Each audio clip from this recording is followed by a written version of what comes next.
First in 1924, after a period in solitary confinement, he had undergone a conversion. He now saw political process as the best route to change. The time for fighting with guns was over.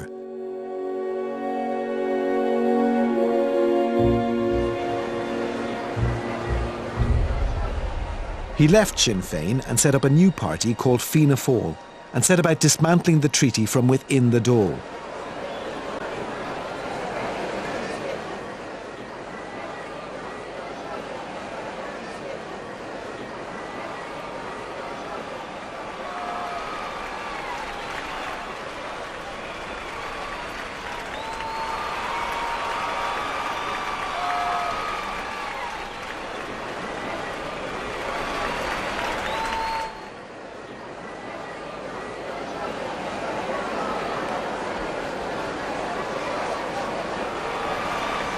Ten years later in 1933, and he had another chance at power. He was up against W.T. Cosgrave, the man who had taken over from Michael Collins in 1922 for the presidency of Ireland.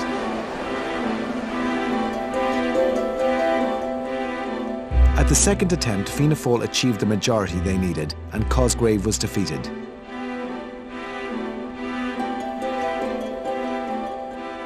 The Collins legacy was, for now at least, spent.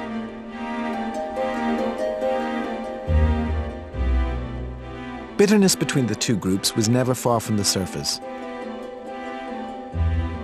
So began a new era in Irish politics. De Valera would be the dominant figure for the next 40 years, and Fianna Fáil the seemingly natural party of government in Ireland. And to his credit, he didn't pursue those who had fought against him.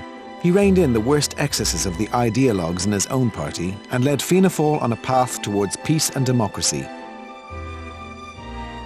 The hated Oath of Allegiance was dropped in 1937, whilst Britain was consumed in a constitutional crisis of its own, dealing with the abdication of Edward VIII. Ireland officially became a republic in 1948.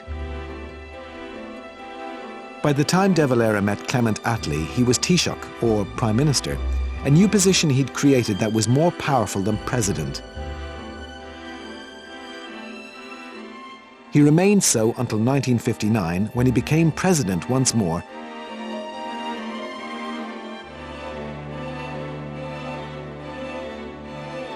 The division between the Republic and the North was something he never solved, and remained his greatest disappointment.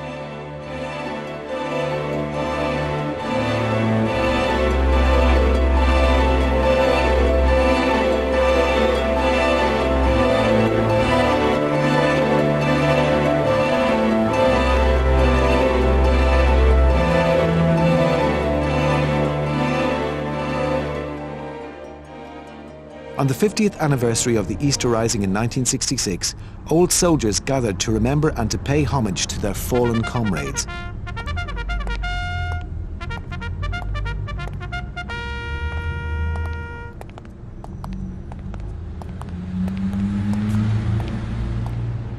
The President took the salute and then the flag passed.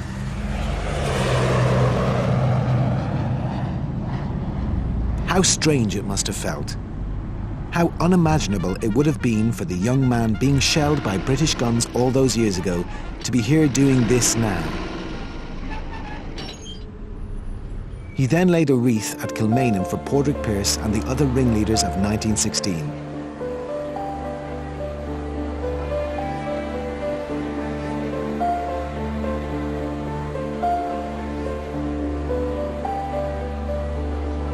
Once again, he visited his own cell.